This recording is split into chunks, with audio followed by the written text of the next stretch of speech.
Now, and this time it's recording my sound. Very good. All right, well, welcome back to week 2 of the QIIME workshop. This week we're going to be doing some taxonomy, doing some diversity metrics, and then hopefully creating some figures. So some of the basic figures we'll create are just like bar plots, but we might even be able to get to the part where we export our data from QIIME2 files into like a table that we can import into R. And then we can work in R to create different taxa bar plots. So first we'll just recap some of what we did last week. Now we'll do a recap, and then we'll do some alpha rarefaction, do the tax assignment, then the bar plots. Part of the doc that we've been following does a differential abundance testing, so we'll go through that as well. And oh boy, here we go. What I did last night is I just kind of tried to take all the steps that existed and put them like in a logical flow diagram that we can kind of follow for any upcoming sequencing or works that you guys will do. So the first thing we did is we had our raw sequences, which are these red files. We demultiplex them, and so this is an active step that we use QIIME2 for. And if you have paired data, you can join the pairs in this step. Then we demultiplex the sequences, so this is where we remove that little barcode on each sequence that lets us know which sample the sequence came from. And then we summarize and examine the demultiplex data. And from that, you can look at the quality of the different sequences based on the base pair that you're looking at, and from that, determine the length at which you need to trim your sequences for. And so these light blue boxes are where you'll actually need to do some interpretation on your own and come up with a certain value or an integer that you'll put into QIIME. After that, we did some quality filtering. This is only needed if you're going to use deblur. If you're using the data 2 pipeline, we don't really need that as much. Then with deblur, we did some denoising. If you use data 2, you'd do some clustering here. And then from that, we can examine the stats. So we looked at 2 tables that had a lot of information as to like how many sequences were included, how many were excluded. And so that's what you would examine in that step. And then after that, we would have our feature table and our representative sequences that we can use for future steps. So last week we went and we actually made those visualizable so we could look at them. We clicked on some of the representative sequences so that we could actually blast them on NCBI nucleotide database to determine what organism they might have come from. And then after that, we generated phylogeny from our data sets. And with that phylogeny, we were able to do certain calculations like alpha rarefaction, where we can determine the sampling depth that would be best to capture enough diversity or enough OTUs based on whatever groups you're trying to compare. And then we generated core metrics, so doing like PCOA plots, calculating the Shannon diversity or the Faith phylogenetic diversity. And once we had those core metrics, we could actually view the principal coordinate analysis plots and other plots. And with all of that data, we did our significance testing. So we're going to be doing these steps. So from alpha rarefaction onwards, that's what we're going to be doing today. So we'll do significance testing. Then we'll classify it, when we'll train some classifiers if we need to, if we have time. I think actually what we'll do in this course is we'll use the classifier that they have already trained. But if you guys want to know how to train your own classifier, we can go into that. Then we'll assign the taxonomy to our data, to a taxa bar plot, which shows us, what kinds of microbes are there at different levels. So you could look at the order or the genus, for example. And then we have our differential abundance testing that can come from that. So we'll look into that and specifically where we can apply that and where we can't. And then we could export our data into R. Finally, visualize that data in R. So I've essentially put all this together just for future reference when you guys are going through these steps with your own data sets, or just trying to learn it on your own. So for now, we'll start with the alpha rarefaction, where we'll try and determine what sequencing depth is needed. So on your computers, if you could just please open up your terminals and activate the Conda environment for QIIME2. That would be great, and I'll do the same on my side.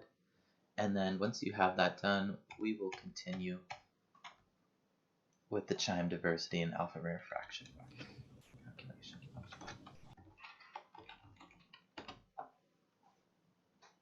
And yeah, please feel free to speak up if you have any questions or anything.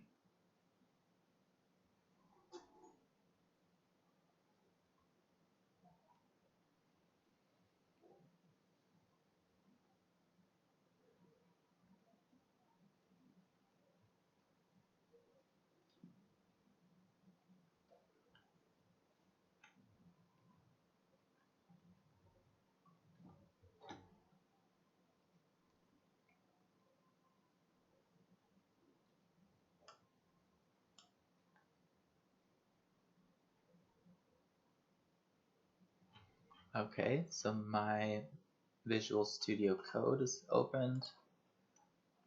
I'm activating the Conda environment for QIIME2.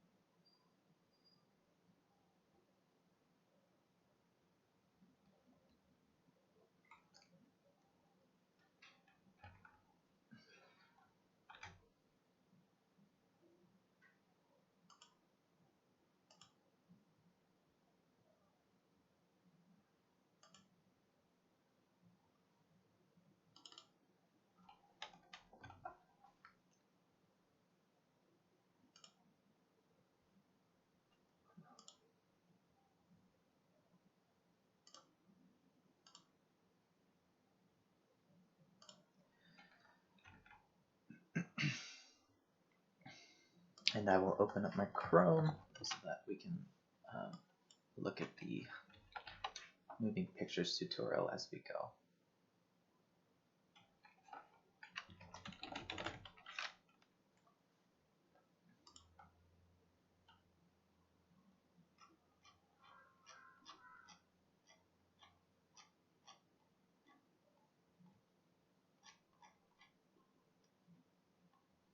And I will send you guys the link in the chat if you want help getting to this page.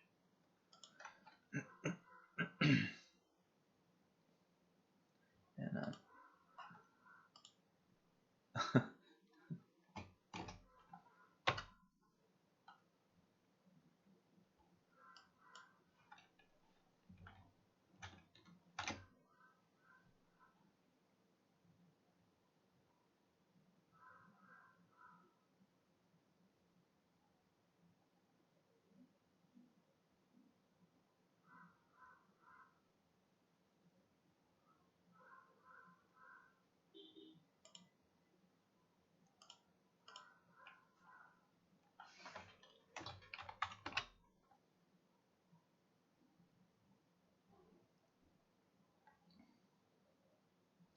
has everyone gotten their QIIME2 environment open?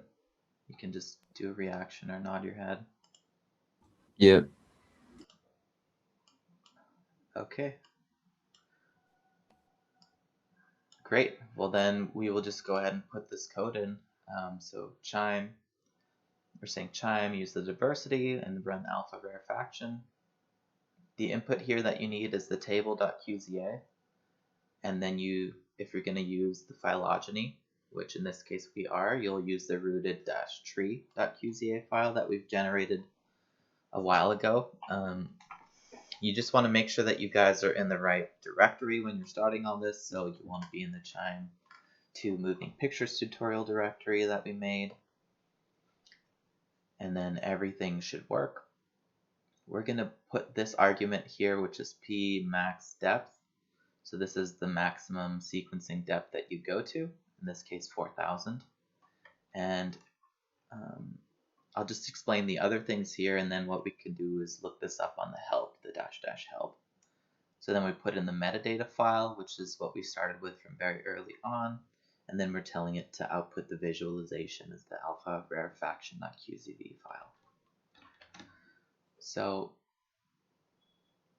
feel free to just run that code from the QIIME2 website, and while it's running, you can look with me at the help options here. And I'll just make this a little bigger so that we can all see a bit better. Okay. So just as a reminder, I got this by simply putting in the command, the QIIME diversity alpha rarefaction, that's the one we want to run, and then just -- help. You can see these are the inputs that are required, and then the inputs of phylogeny, that's actually optional, so it tells us that there. The p max depth is something that we can change, so you could put that at 10,000 if you wanted to, or even closer to 2,000. 4,000 for now is pretty good. And you can see that there's an option here called p metrics, and you can put different metrics in there. So if you wanted, for example, to have the chow1 estimate in there, you could do that. There was another one, I thought I saw evenness yesterday. I think maybe that's Simpson's E might be that. So you can choose different metrics for it to put out. But for now, it's going to give us some defaults, which are going to be the observed features, the Shannon, and if you have the phylogeny, you're going to get the phylogenetic distance as well. But you could add others if you wanted, if you were interested in others. For now, the defaults are fine. Then we've got the metadata file. As you can see, this is optional too, but you'll want to include that so that you can actually, compare by different groups. So in this case, we could compare by body site, for example, or whether or not somebody took antibiotics as part of their data. And then here you have this option, which is the minimum depth. And so this is the minimum where rarefaction begins, and you can see the default here is 1. So you could change that 1 to 1,000 if you didn't want to look at, from 1 to 1,000, for example, which might give you a little more information or let you extend the range. And then we have the -- p steps option, and this is more or less telling the program at how many different places to divide up the data. So what it's going to do here is it's going to go from 1 to 4,000, and it's going to split that into 10 equal steps. So it'll look at, you know what I mean? So it'll do that division, and we're going to see that later in the output. And then it says the iterations. So for each step, it's going to compute the rarefied feature table each time. In this case, we're asking it to do this 10 times per step. So at our first step, so the rarefaction depth of 1, it's going to calculate the rarefied feature table 10 times there, so you can get an average in each little bin. You could make that large if you wanted to, but it might not give you more information. So 10 is probably pretty good. And then you have the final argument, which is the output of the visualization, and you'll give that a name. And we've already done that. We've called that alpha rarefaction.qzb. So has anyone not finished their rarefaction calculation just now? Okay, that's a good sign. So then we'll go to view.qiime2.org. We'll go to our folder on our computer where this work has been stored. So for me, it's here. And then we will drag our alpha rarefaction.qzb file here. And now we can see what I showed you all last week as well. So right now, it is showing us the phylogenetic distance metric, right? So this is the one that takes into account how far or how distant each sample is from each other in terms of the phylogenetic distance. Whereas the Shannon won't do that, and it's just calculated based on the number of features in the sample. It might be weighted in some way. And so you can see, in this case, we're doing it by barcode sequence. So this is unique samples, and they're all getting a different color. So up here we have the Shannon value, and then on the x-axis we have the sequencing depth. And you can say that it starts at 1, where of course you're not going to get much information here, right? And it jumps pretty much almost immediately to a little bit more than 500. And at this point it's already pretty flat. You're not getting more. There's nothing, the value isn't changing as you increase the sequencing depth. Right? Does that make sense to everyone? So why don't we try and run this again and see what would happen if we maybe chose a maximum value of 2000 instead of 4000. And I'll just do that on my end. You're welcome to do that too, and you could also put in more spots where it could calculate these values if you want. I'll leave it up to you. But my hope is that by doing that, we're going to see some change in this area where we'll actually see it kind of come up and peter out and become like flat.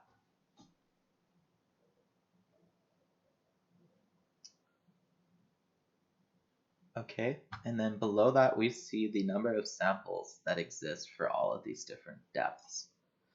And this isn't going to tell you much in this case because you're just stuck to looking at each sample individually, so it's just going to be 1, right?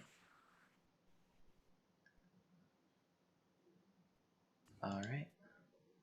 And so it's great that you're finished, Jay, so feel free to look at these different areas and explore for yourself if you want. And from this information, you guys should try to think about what sequencing depth you think would be appropriate for your studies, for whatever you'd be looking at. I'm just going to put this table up. So what we're going to do right now is we'll view the alpha rarefaction.qzb file, and we'll view the table.qzb file. And they'll both be informative. Okay, so now if I look at the body site, you can see a very similar thing. It goes from 0 and jumps up pretty much almost immediately to the Shannon diversity that it almost maxes out at. So we see that there. We do see some strange things, like for example, for the left palm, it starts to decrease after 2000. And so you'll probably wonder why that is, right? And if we look at the number of samples for the left palm, you can see it starts at 8. And then as you increase the sequencing depth, samples start to fall out because they just don't have that depth. And so by the time we get to this value, which is around 2000-ish, 2,500, we go from 4 samples, I think, to 2 now. And so that means all your data is based off of 2 samples, and those 2 samples might have just a lower Shannon diversity. Right, so it's changing the mass. So you wouldn't want to go above this line for sure, right? Your cutoff, your maximum should probably be around 2000 if you want to make sure that you include accurate left palm data. So that's for body site. You could do it by subject if you wanted to, and you could see, okay, 500 is pretty good. It's fairly flat, you know. There isn't anything dramatically that's changing between these two. It's not like if you go to 2000 that, okay, subject 1 now has a higher diversity than subject 2. So that's good, and you can do the same for reported antibiotic use. One thing you'll notice here is that the no antibiotic use has a lot more samples than the antibiotic use. But I think the main thing we'll care about is the body site. Alright, I think my code is done running, so I will open up a new view, and I will drag this new rarefaction table in here. And so here we can already see, okay, see my maximum is 2000 now. And that means that one of my first values is actually at 200. And you could see that the biggest change would be like from 0 to 200. I'm sure you'd see it completely, start to come up and flatten out. So ready by 200, we're not quite there yet, but by this value, we seem to be getting closer. So that's like 400 something. Okay, so I hope that was informative and that you kind of get the idea here. If you have any questions, let me know and I'll try to answer them. And now what we'll do is we'll view the second one, which is the table.qcv file. So go ahead and find that in your directory.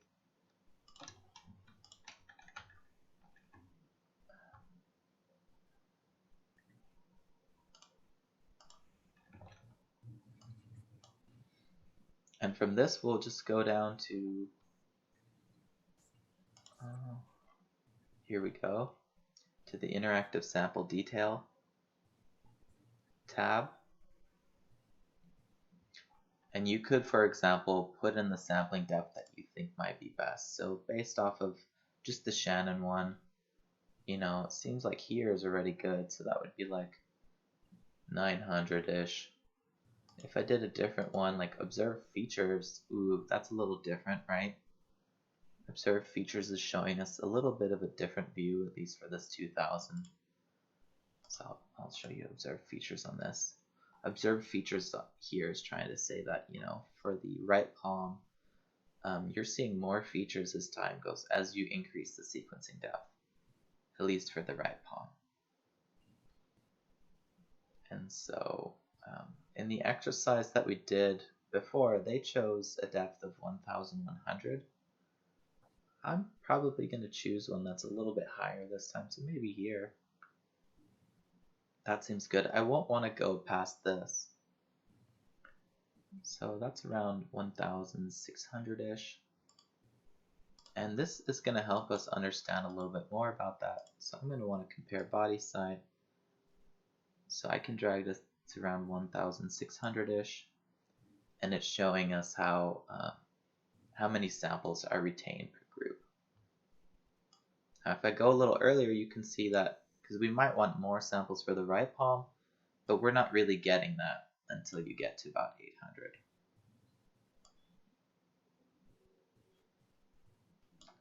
So what did I say based off of this? I said like 1600. And if we go down here, this is where we have all our different our feature counts and the samples. And you can see most of them are like 500, so this is all below 1000. Then there seems to be a fairly large jump at around 1329. So if you wanted to retain that sample, you would just go down to this value. And you can see at 1329, it's fairly good for the features, at least by the body site. And so that's why this is kind of like a little finicky, right? There's a little bit of, I guess, subjective work happening here where you're making the call, which is why you need to report those things when you're doing this work.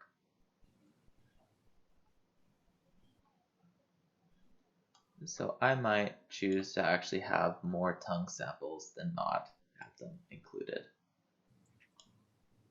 Because it seems like if I go to 1600, I'm not getting much of an improvement versus just this value here. There seems to be something happening with the tongue, and that's mostly due to us losing samples in the tongue set.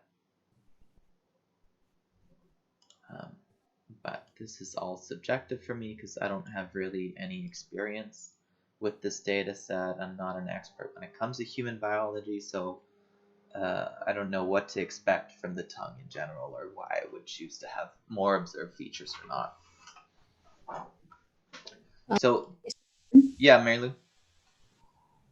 For the when they calculate, I don't know if you have emphasized the since we are on the calculation of alpha rarefaction and the or alpha diversity as well as those rarefactions, the way if for instance, just in case that they're sequencing happens to be much more variable between samples. Like the lowest that you can have here in this table is 514.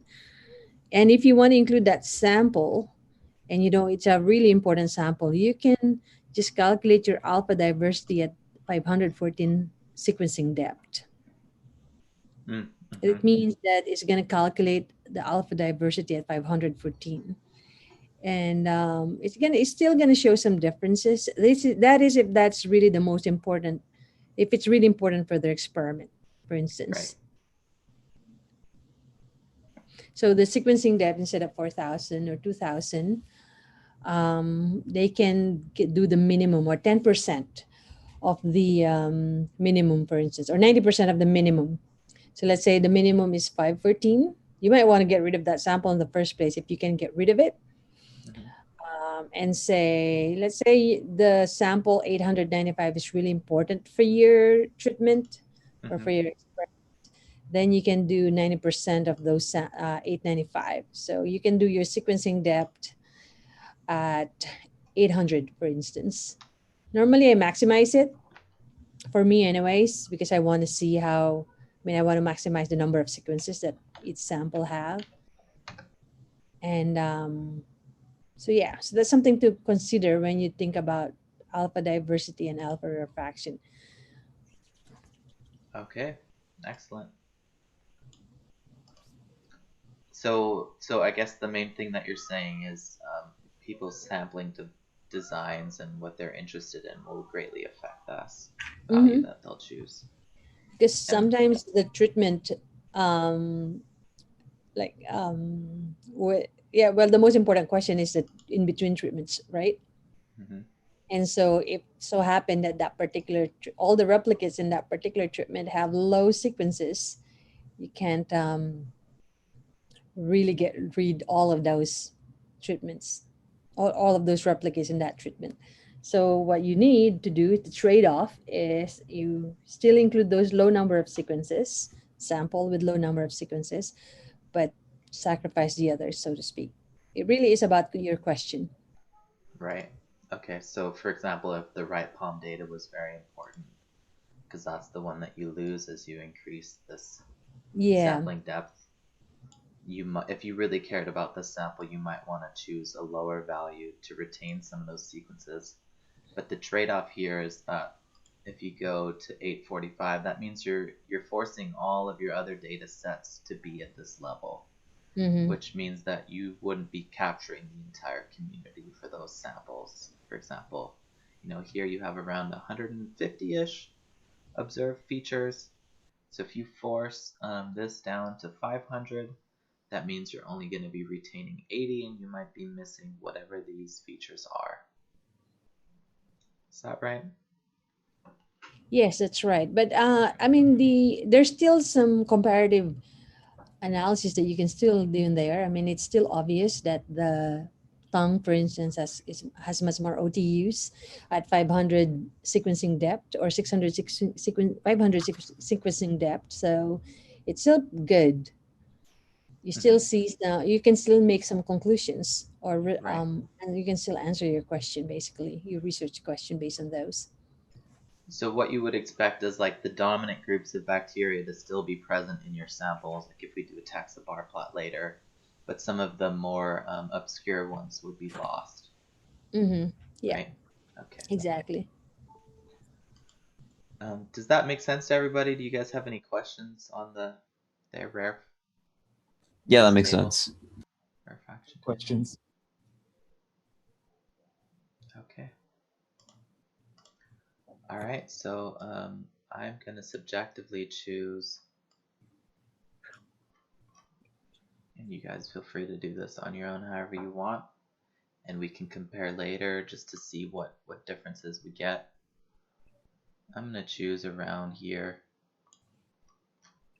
and just sacrifice, go up to 1329-ish. And I will just sacrifice some of my right palm samples. Okay. So we have done that. And now now that we've done that, we might want to run our works again so we could do our diversity core metrics files again. And I will just put in here, I've made this, I'll share this with you guys if you're interested in this code. But essentially what I was trying to do in this code was repeat sort of this method and follow it that way. So right now we've done the alpha rarefaction, we determine the sampling depth, and my code would let you store the sampling depth as a variable. And that would be put in the generate core metrics operation, which would be next. So that's 1328.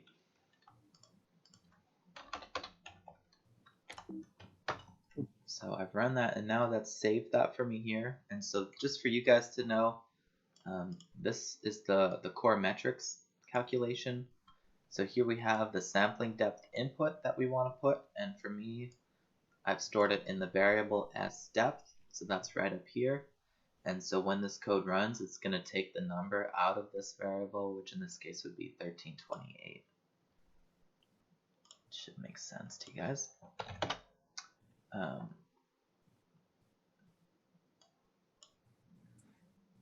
And I've just listed all the files in my directory, and you can see that I don't have this folder anymore that outputs core metrics results. I don't see it in here, so that's good. If it was in there, QIIME would actually spit out an error. It would say that the core metrics folder already exists, and it would cancel the run, so you'd have to delete it before you did a recalculation, or you could give it a different name. And yeah, while that's running, what we can do is actually go onto the taxonomic classification step. If that sounds good with you guys. Stefan, I have one question. Where did you find the, or where is that code coming from? The core metrics code? The core metrics in our doc, so in the moving pictures tutorial, it already happened. So what they chose to do is they chose to do core metrics first, do the statistical comparisons. They chose a sampling depth of around 1,103. Okay. And then we went through all these different steps, and then afterwards they did the rarefaction plotting. So you're going back and doing the core metrics again. Got it. Okay, So thank you. That's just something that I'm doing right now based on that new sampling depth that I've chosen. Because if you actually go to where they choose the sampling depth in the tutorial, it's based off of the data 2 pipeline. And so they chose this based on what data 2 filtering metrics happened, not deep blur. Because deep blur is actually going to have different values. And I'll show you that by just showing this table QZV. And we'll go and look at their table QZV on the website, right? So you can just go here. Here's their output visualization. It's great because they let you view it. And we'll just compare these two. So this one is theirs. And we'll go to the lowest value, and you can see the lowest value in theirs is 898. And that's L3S242. But on ours, it's 514. So you can already see that difference, right? Yeah. Because they're making different calls on what to classify as a feature and what not. And so this is something that's just different between the pipelines. And so they chose this value right here, 1103, as their cutoff. So they got rid of these guys and they kept everything above. And so we changed that. So in my case, I got rid of all of these guys and I'm keeping these ones above. Thank you. So I'm sure that's done already. And we did testing yesterday, if you guys remember that. I don't think we're going to see anything different in the testing. So I won't even view them because we don't need to do the testing anymore. And now we're going to go on just to the taxonomy step, if that works for you. Okay. So training taxonomy. We'll just scroll down on this page here to the taxonomic analysis section. I will send that to you. So there it is. In this next step, we're going to be exploring the taxonomic composition of our samples. We're going to be using the Q2-feature-classifier plugin. And this is based off of the Green Genes database. This is like, I think this is the version of that it's called, so 13.8. And it's based on 99% similarity OTUs. And what they did is they have trimmed the sequences to only include 250 bases from the region of the 16S that was sequenced in this analysis. So they've taken this whole data set, the Green Genes data set, and they're only looking at the V4 region. So for Jay and Hyo, and let me know if I'm saying your name wrong, this probably isn't as interesting for you if you're going from the V4 to V5, right? You might want a longer region to look at. And to do that, you can look at this tutorial, the training feature classifier tutorial, and that actually gives you the code and everything that you need to train your own classifier. So that matters and will actually improve the accuracy of your classification. So, and we can go over that after we've done this training. So now what you will want to do is just download this training data set. So you guys click on the wget and run this command. I might already have it, might not, but I will download it as well.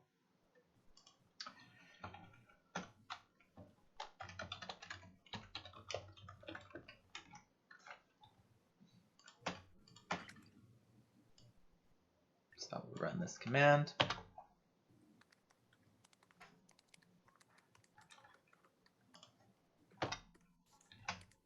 And then we can go down a little bit, and now here we have our entire code that we need.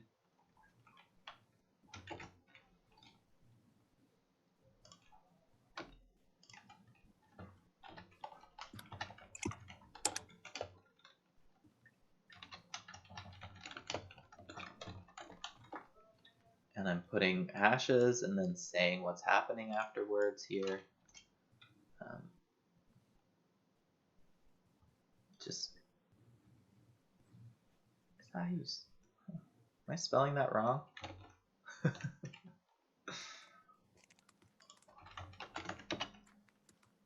Nope. Okay. Did everybody get theirs downloaded? Okay.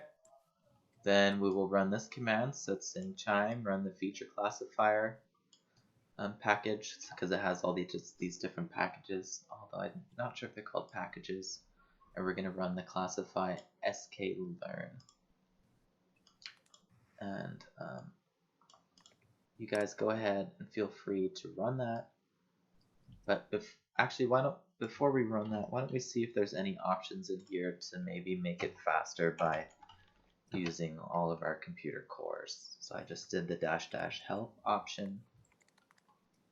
I'm going to examine what it says here. You need the input artifacts, which is the feature data to be classified. Then the input that you need is the classifier, which we just downloaded earlier.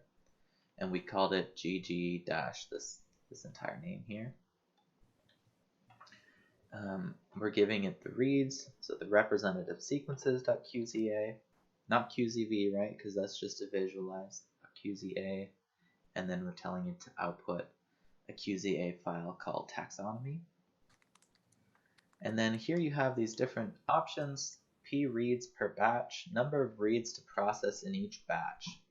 If auto, this parameter is auto-scaled to minimum, number of query sequences per number of jobs, and the default is 0. And then here we see, an option, PN jobs. This is good. This means that we're going to be able to use more of our CPU to make this go faster.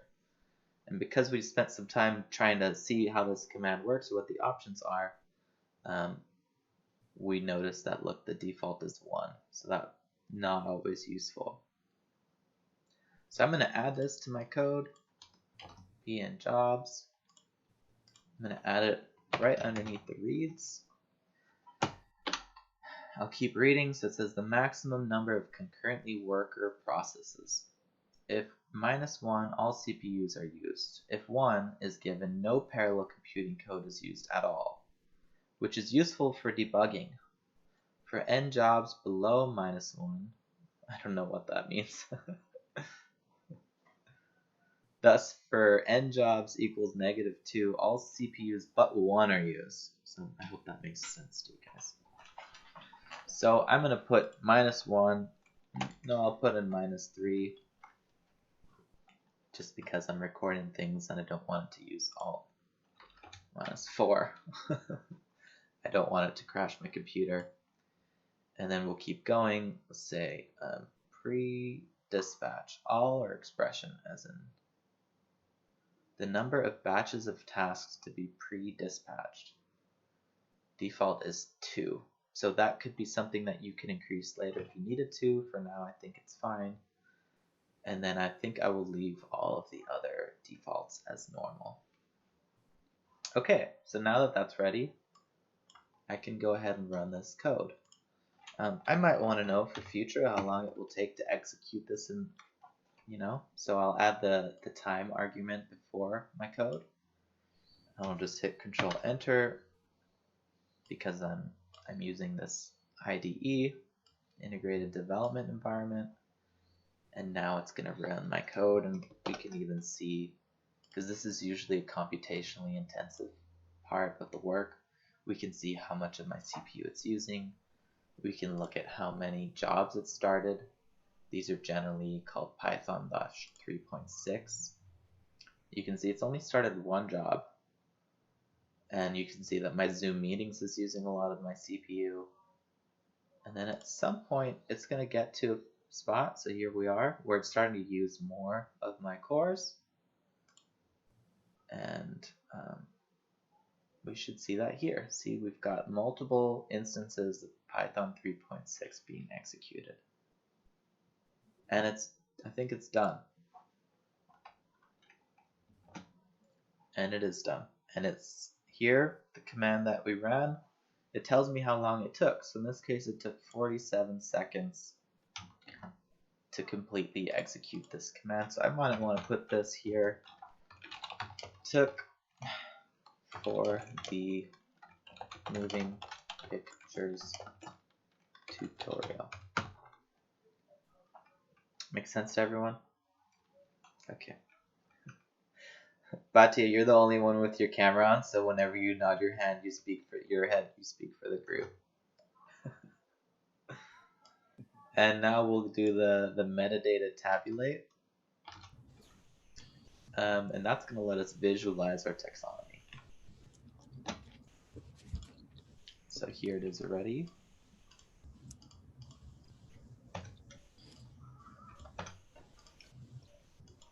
If you want, you can look at more of the options, but in this case, I don't think we need any of those options because we're just trying to make a visual output. There's some option there for the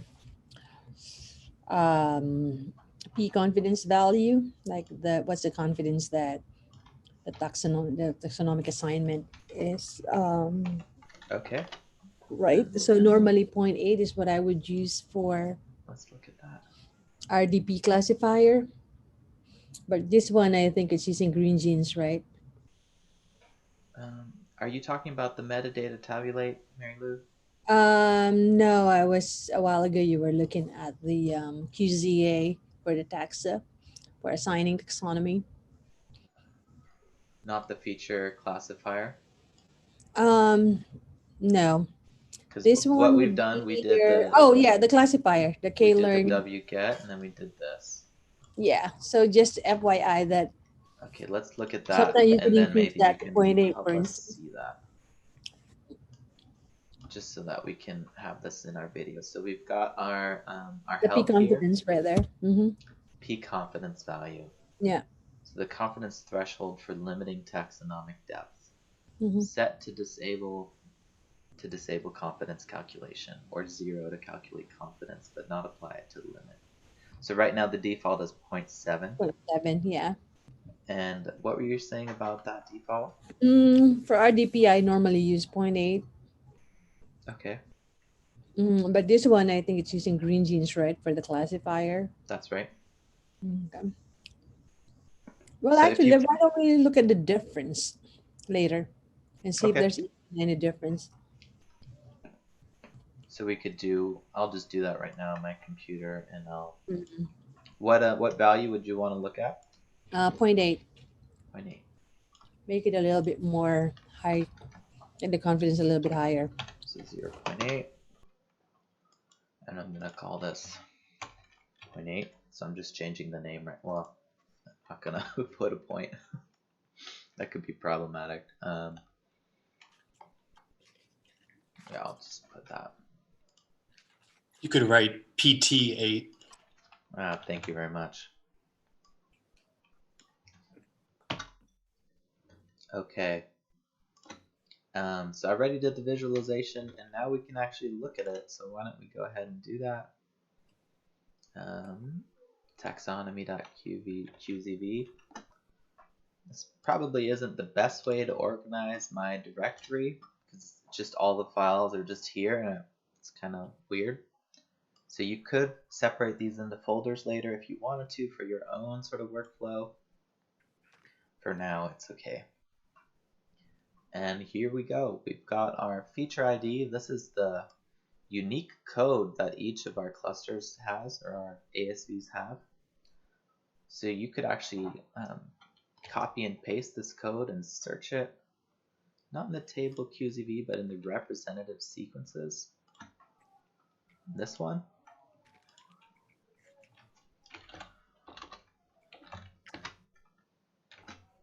So I'll just do that just to show you that these are connected. So I'll just press Control F and I will paste that code.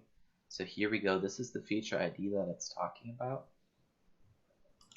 Our first one, and it is said that this feature is classified as kingdom bacteria, phylum Verico, blah blah blah, and then we go all the way down to genus and even the species in this case. And is very confident about if it made the right call here, right? So we could blast this just to confirm. So I just click on this sequence here. It's going to take me to the database, and I'll just press View Report. And what you want to see is that the classifier agrees. If that's the case, that's a good sort of sanity check. So we've got uncultured bacterium. That's not going to be very useful. Archimansia. And I didn't like look this up beforehand to make sure it would work as like a demonstration, but looks like it did. So that's very good. Okay, so it made the right call.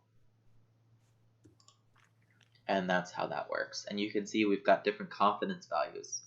But based on how we did our sorting earlier, you shouldn't see any confidence values below 0.7. See that? So I changed the filter, our minimum is 0.7. So I'm fairly sure that all of these ones are going to be removed in our 0.8 version, and I should have done it like this.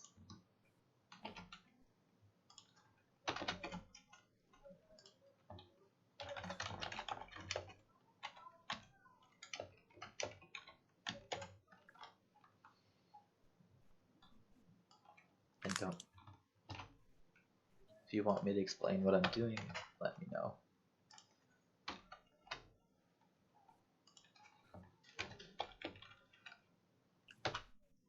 So did you change the filter for your confidence values in your code that is right there? Yeah, so I changed it right here. Okay. --p confidence 0.8. Okay.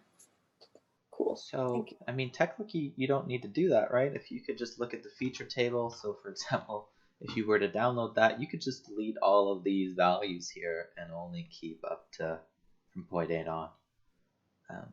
But we did that with our code in this case. So it should be done already, and I will visualize that. I'm gonna get rid of rep C, so I'll move right there, and then this I'll get rid of. And I will go ahead and drag our 0.8. And I'll sort by confidence. That's not correct. Okay, can anybody tell me why this is not correct?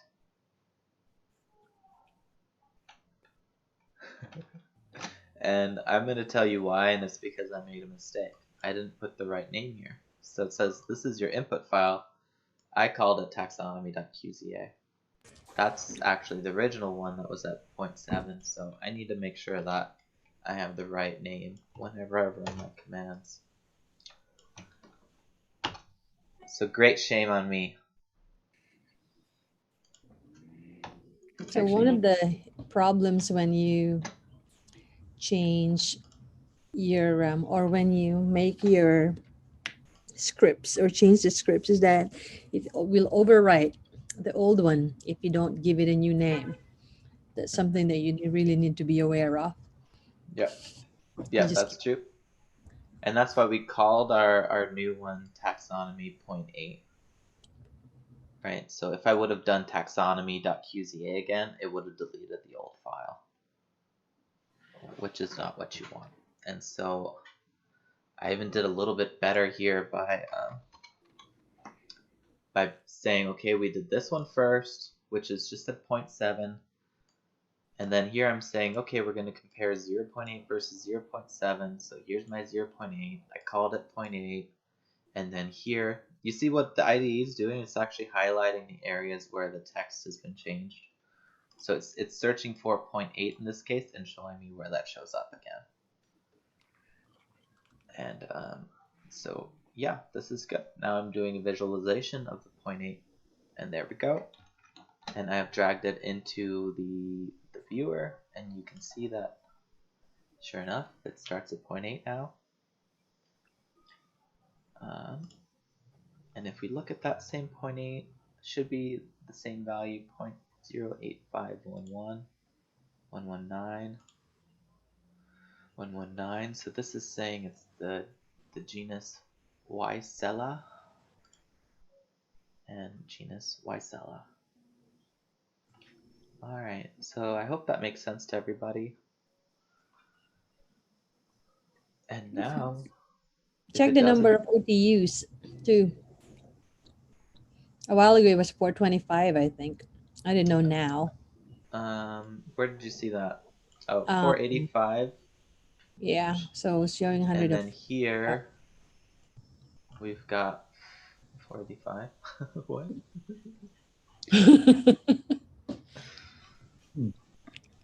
Interesting. I don't know. Wait. Oh no, those are entries. But Yeah. I wonder how many OTU table. Do you have a statistics? Let's call on a statistics. What is an entry? Parameters. Let me look at that option because we can actually show the statistics for how many OTUs are there and how many reads per sample and. Okay, I'm going to do it this cheating kind of way. So that's 487 for the normal one, and I'll download it here for the metadata. I'm just downloading the metadata table, showing it in the folder, and then I'm using edit with Notepad++, and I'll just go all the way down to the bottom, 487. Alright, statistics it is, Mary Lou. Did it show? Strange. It's saying the same value. 487 and 487. Yeah, that's so frustrating about this QIIME2. I think I'm not exactly.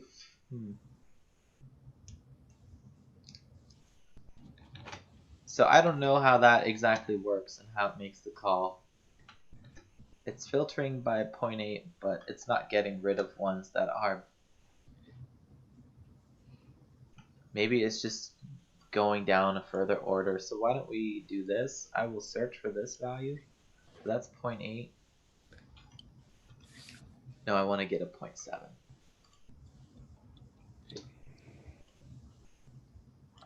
So let's find a 0.7. 0.7. So that is this value here. And now I think it's going to show up in the 0.8, and it's just not going to be classified down to genus, or I won't have the species value. Yeah. Let's see if I'm right. Because I love being right. Check if the OTU number is the same as well, or the reference ID is different. It's the same as well. So, all right, I don't know anything, I guess. Well, let's see. So here, this is.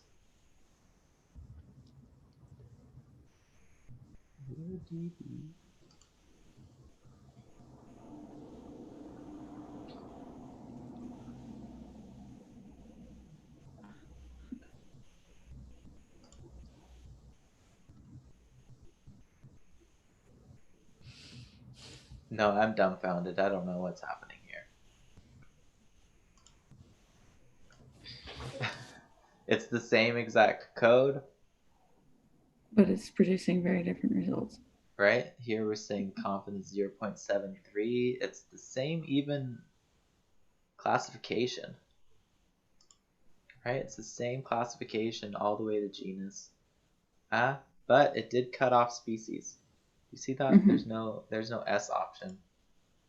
Yeah. Here there's an S option, but it's empty. So, you know what I'm saying? Yeah, okay. So got it's it. I guess it's very confident about its choice in classifying it to this genus. It's not confident about classifying it to a blank species. Gotcha. Okay, so that's just weird. But we can see that we haven't actually gotten rid of anything. It's still in the data set. But if you wanted to compare at the species level, you wouldn't be able to include this one in this case when we made our cutoff at 0.8.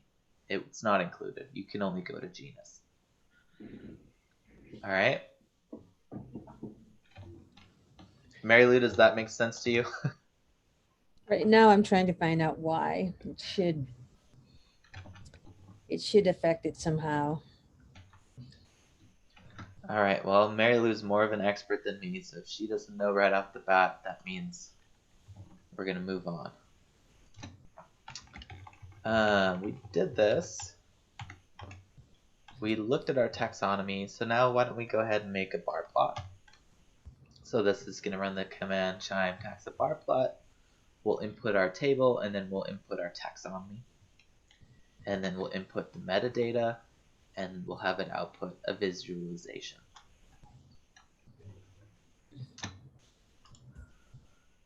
So that's right below. I'm going to go ahead and copy that, put it into my code here.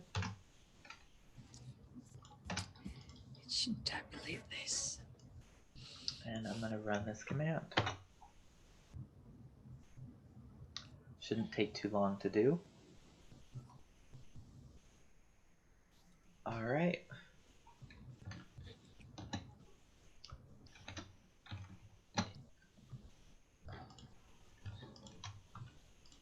And now we're going to go ahead and visualize that by taking the here's our taxa bar plots file, dragging it over, and this is a good start. So they're all in the kingdom bacteria. Nice. That's what we expected.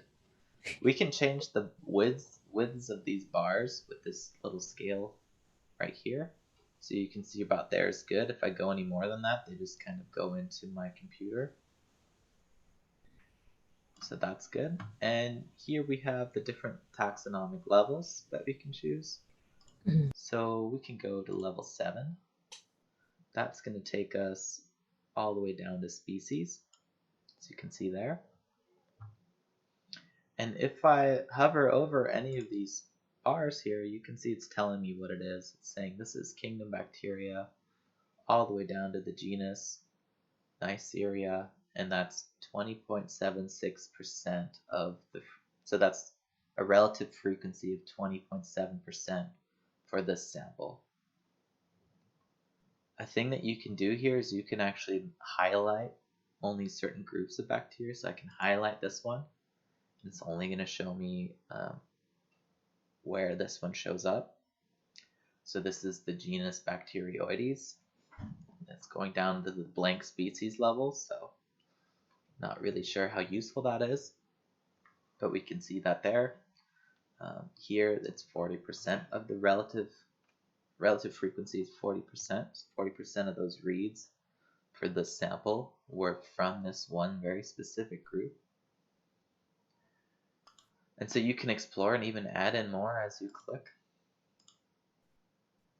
And it almost seems like there's already some differences just going down the top values, right?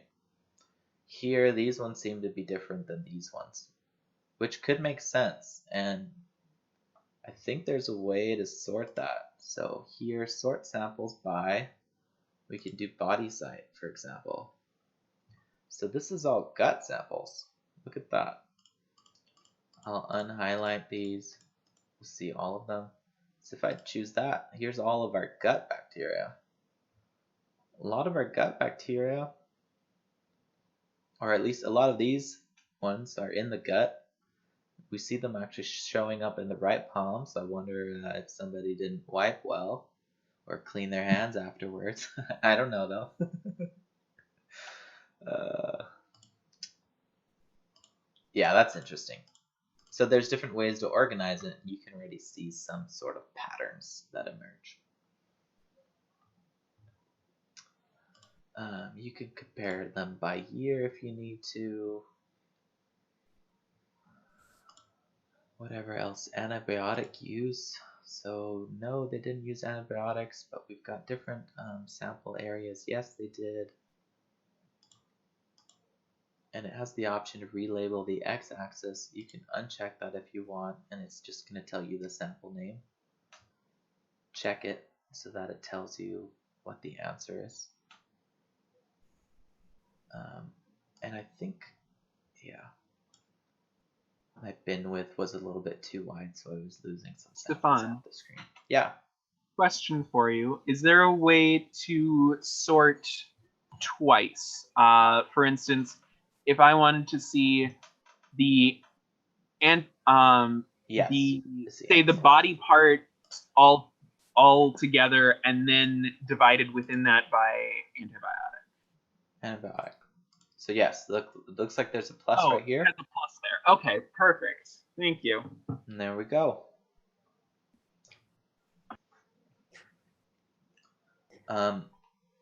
Thanks for that question, Michael, because I probably wouldn't have mentioned that.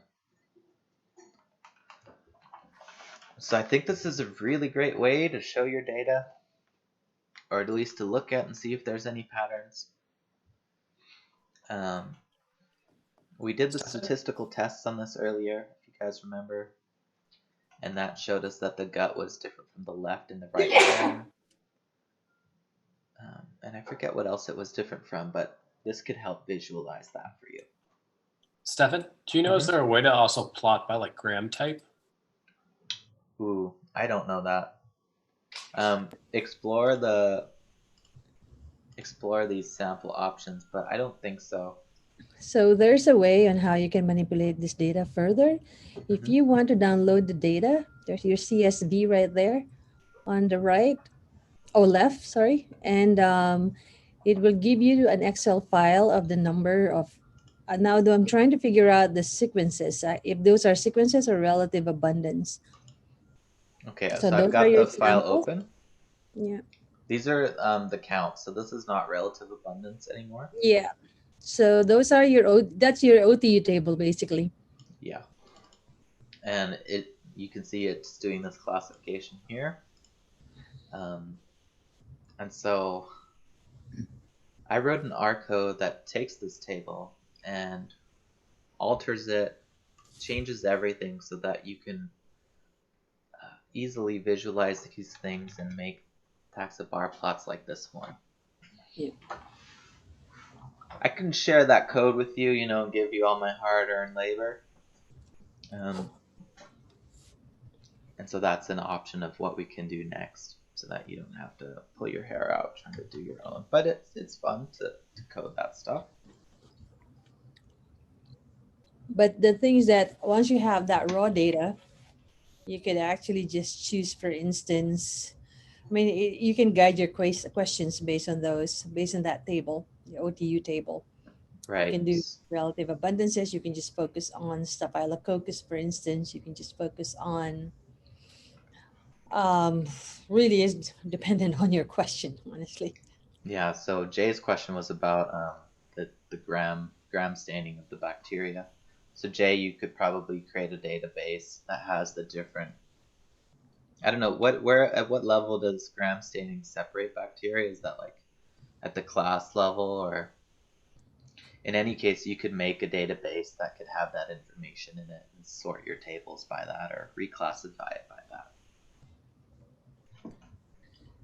Cool, thanks. Cool. Yeah, it's pretty high up. Okay. Yeah, I'm not an expert in that world. All right, so we got that. You can even download this if you want. You can save it as the bars. You can save the SVG legend. You can open PowerPoint, make a new presentation, and go ahead and import those legends and the bars. And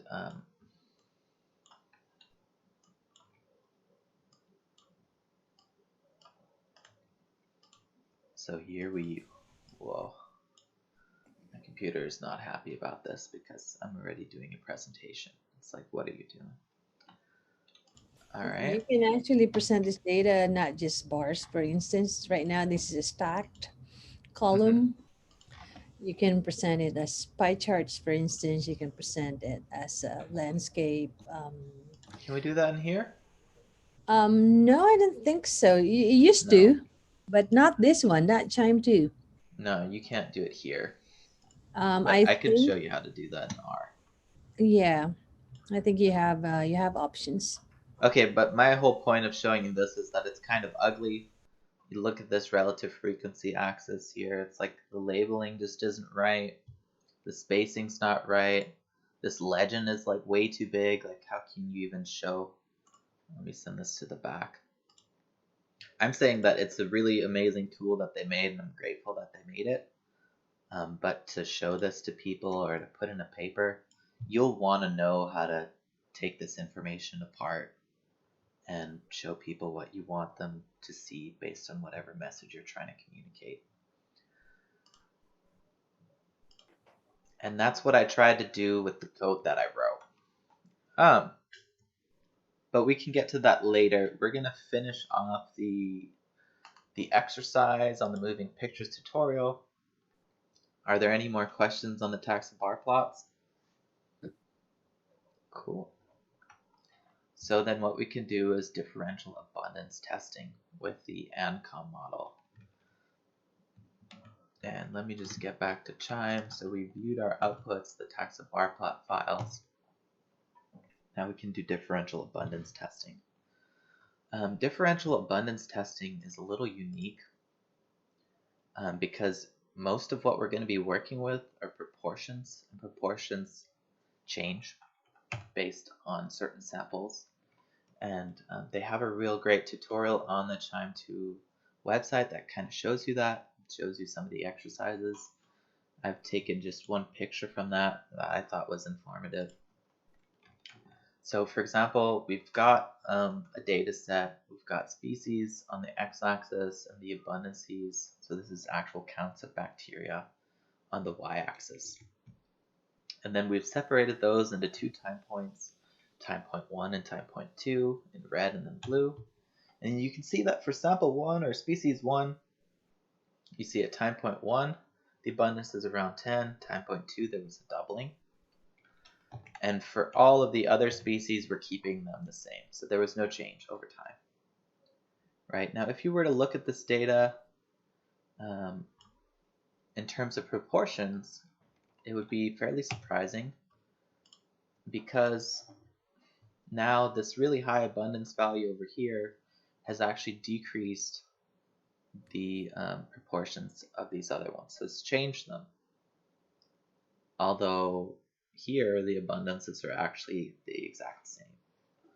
And so this is just trying to highlight, I guess, a kind of problem that you run into by comparing proportions in data sets. And I recommend you look into that just a little bit more. I think that's all I'm going to cover on that. Stefan, can you copy paste that link for Gina's? Yes, I can. I'm lazy too. And another thing based on nice, there was... How do you pronounce it? Nice? Nice. I don't know how you really pronounce it. That's how I pronounce That it. German? Just say it with confidence. Nice. Yeah, you take the nice model, yeah. And you Yeah. do the comparisons. So, okay, but something to know from this tutorial, they've actually done a new paper based on doing this kind of comparison, and the author of this tutorial recommends a new method that's better. Okay, just so you know, so don't go doing the nice tutorial thinking that, yes, once you do that, everything's good, because it's an evolving field. But it's in the chat, Mary Lou. Okay, so now we're going to do the ANCOM, which stands for Analysis of Composition of Microbes. Great name. And one key thing that you need to know is that ANCOM assumes that a few, less than about 25% of the features are changing between groups. So this is an assumption of this test, and you need to make sure that that assumption is true.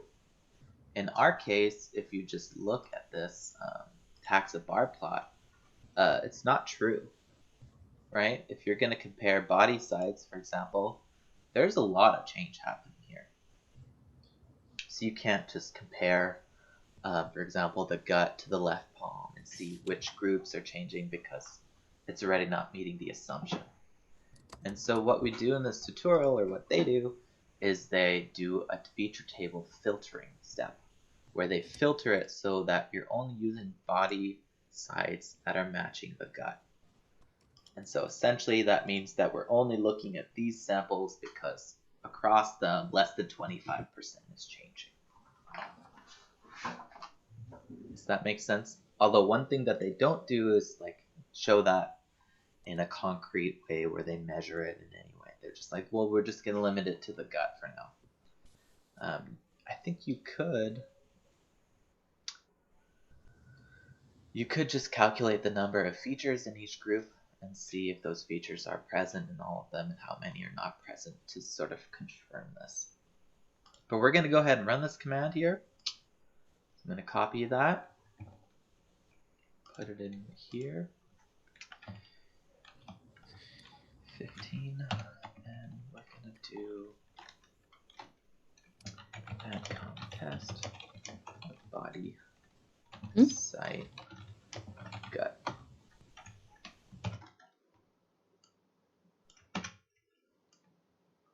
Let's go ahead and run that command.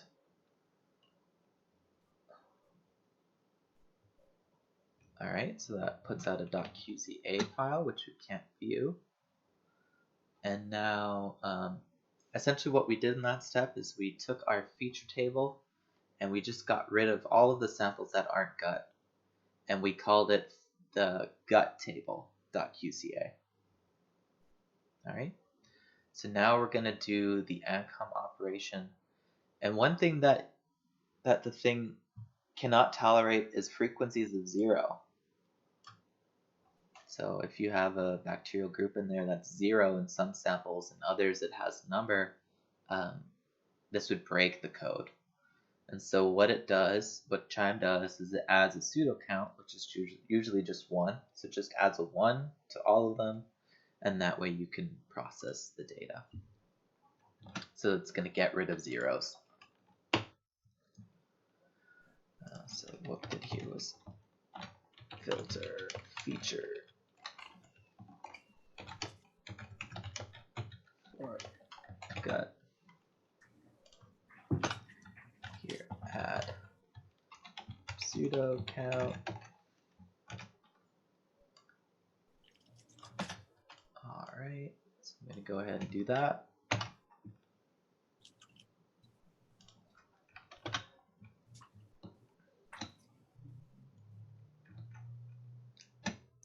Alright, right, so we got that. And now, once that's done, we can run the ANCOM. And what we're saying is the input is the table. This is our comp gut table. That's the one we just generated where we added that pseudo count. If you want to see if you can break the ANCOM test, run it on just the gut table. Just experiment it. Just see for yourself. So that's this one. Our metadata file is the one we've had the entire time. We used it for everything so far. And we're saying do our test on the column subject. And we're going to output the visualization ANCOM subject. So we're comparing the kinds of bacteria that these people have for the gut.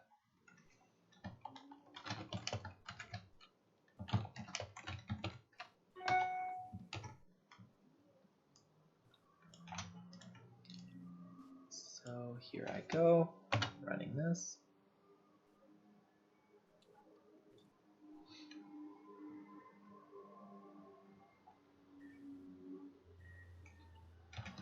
All right, that is done.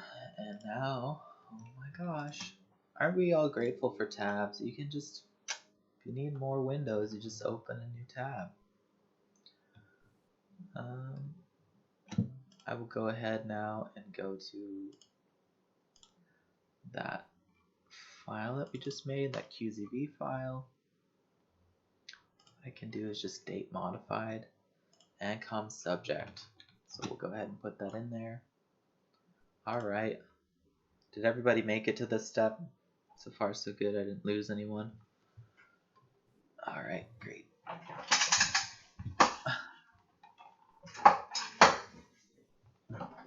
Okay, so this is a volcano plot. I don't know what the CLR means. I got you there, Stefan. I Thank was you. just doing this for some similar data in R a couple weeks ago. Great. CLR is centered log ratio. So it's you're basically standardizing to a multiplicative average of all of your counts or all of your relative abundances, and setting that to 0.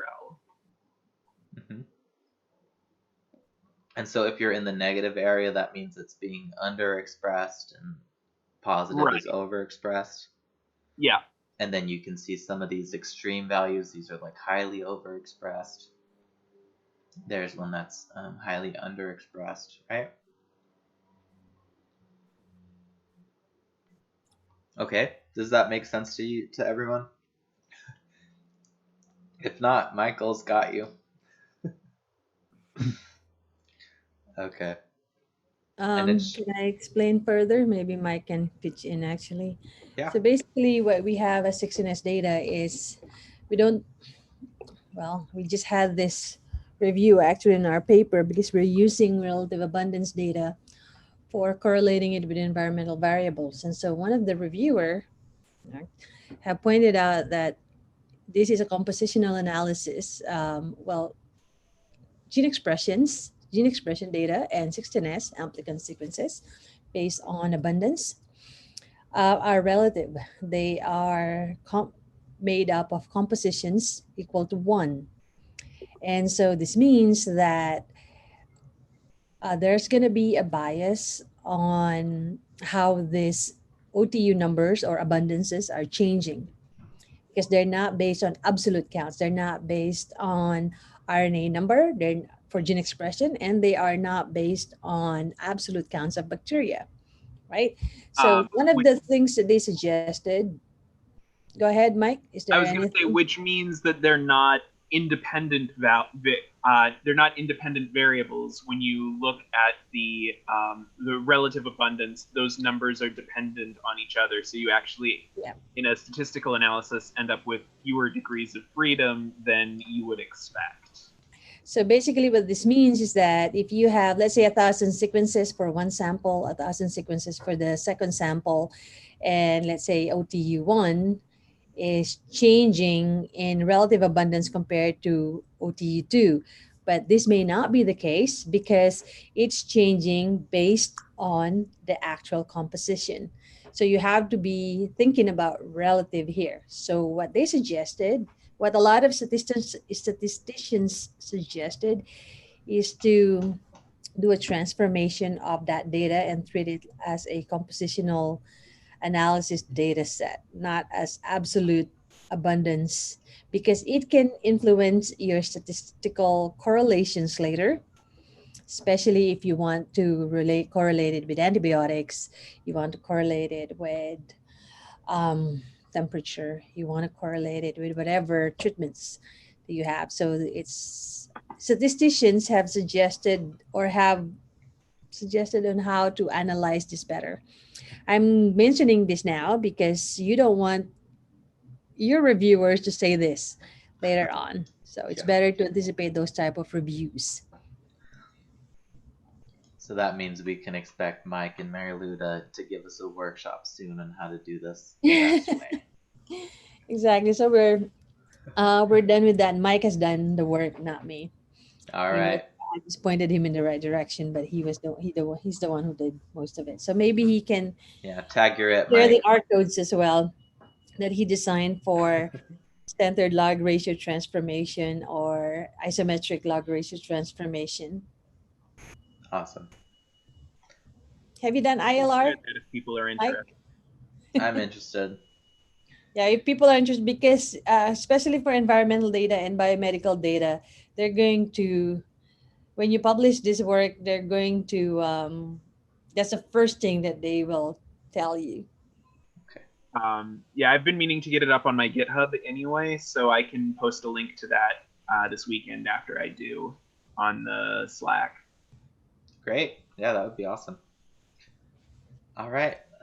Thank you both. So now we'll just look at what this puts out. So it's telling us the group, and then it's telling us the percentile abundances of features by group. So we can see subject 1 over all of these percentiles has a higher value here than subject 2. So it's saying there's a difference between subject 1 and subject 2 for this group. Subject 1 has more of this group of bacteria, whatever it is. That's not telling us the taxonomy in this case, right? But we could search this in our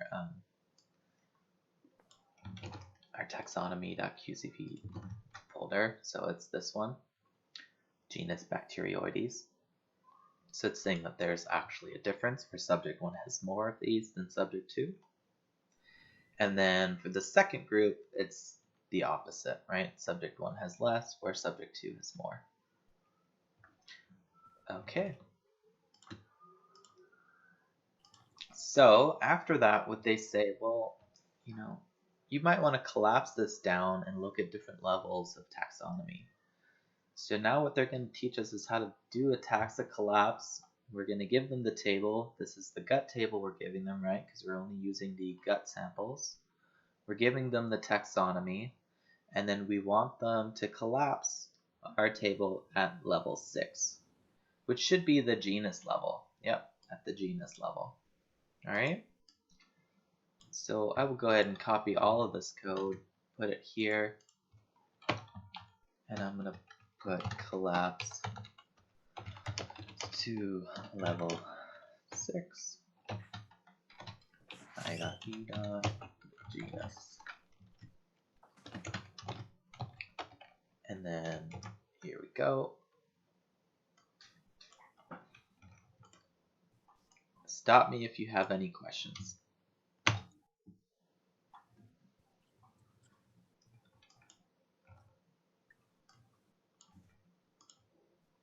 So it has done the collapsing, and it's called that gut table L6. Now we're going to add that pseudo count again.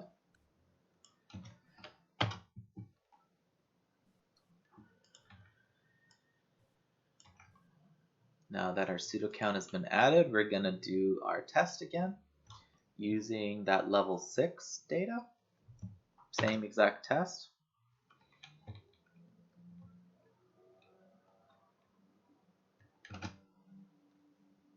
And I'm going to keep this open. We'll do another tab.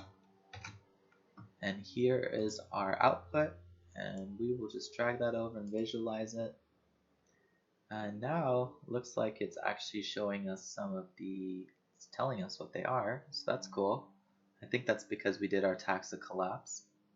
So you can see it's gone to the genus level, Parabacteroides, Paraprevotella, and here are our two different groups. I think so they should be the same exact group.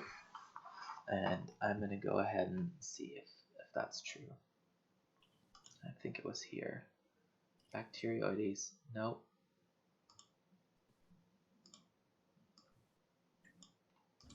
Is it fun? Is there a viewer for QZA? QZA are Files? not, no. They're not viewable, right? Sometimes they. That's where all the data is stored. So Yeah, it'll I tell was you what to cite or the provenance, but nothing I else. was wondering if that can be converted to something else, just like a bio format. But I was just wondering. It can be converted, and that's a step that you need to do to get the data into R. Yeah, that's what I thought too, and I can show you that after this. Sounds good. Thanks. Okay, so there we go. It's saying that subject 1 has less of the Parabacteroides than subject 2, and the opposite is shown for Paraprevotella. Subject 1 seems to have more, subject 2 has less. So I think that's interesting. I don't exactly know what that means, but probably the person who did this study would have a little bit more of an idea there, or could write a new proposal to investigate this. Any questions?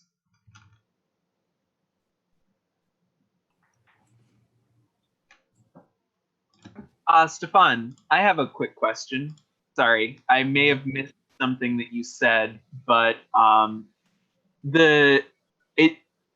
it kind of looks to me like the W value is maybe a statistical cutoff for significance or something like that. Is that accurate? It's a Crystal Wallis, I think. Okay. And That's it's on the y-axis here. Yeah, Yeah. it's like a Z test or a chi-square test. But I think they're using, you can correct me on this, but for some reason I think they're doing Crystal Wallis, and then parametric test just like ANOVA, but it's just Let's see if this if we do the -- help, if it tells us anything. because if you download the TSV file or the CSV file, it will tell you which ones are true and false. It means that they were subjected into statistical test. So to learn more, no citations found, that's useful. To learn more, I would go and read the paper that wrote this, the ANCOM paper. And let's just see real quick.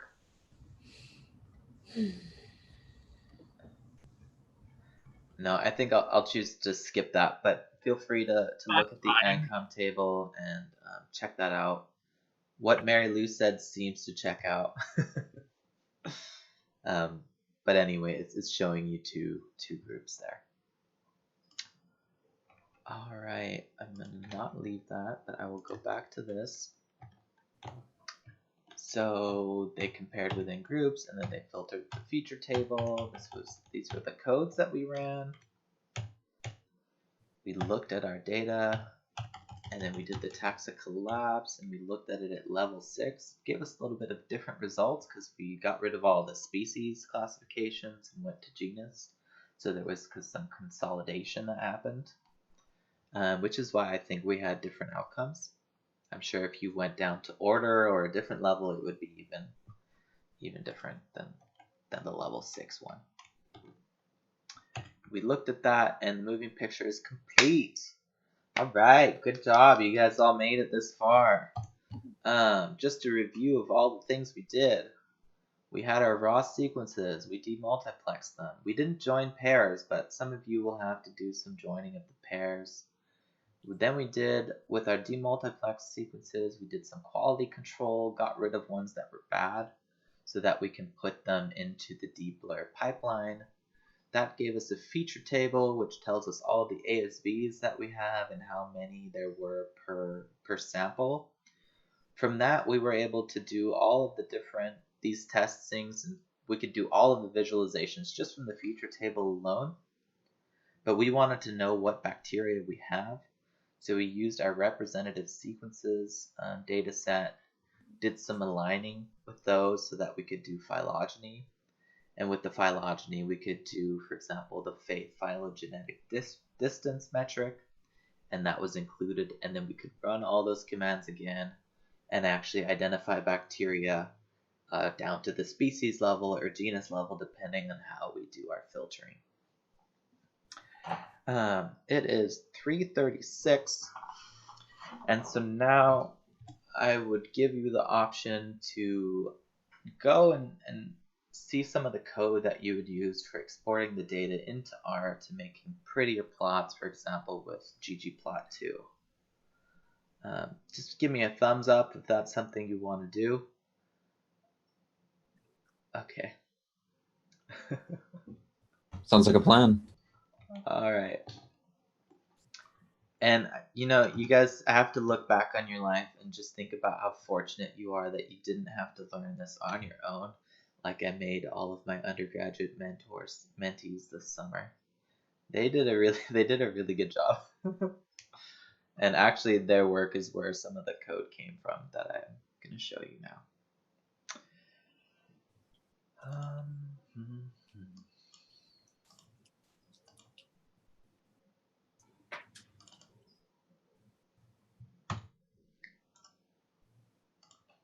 Okay. So now we're going to run through this code here, and what we're going to do is export our feature table into a biome format. Then we're going to take that, we're going to export the taxonomy, and then we're going to take all the metadata and everything else and eventually export all of that as a TSV file that we will import in, that will convert into a CSV file, and then that CSV file we will import into R. Okay, I'm gonna do this. I'm gonna just copy and paste that into the chat. And I think the first thing you'll want to do is export the feature table. So I'm gonna go here, make this a little bit smaller. And I'm sorry for not giving you guys a break, but if I'm not taking a break, you can't have a break.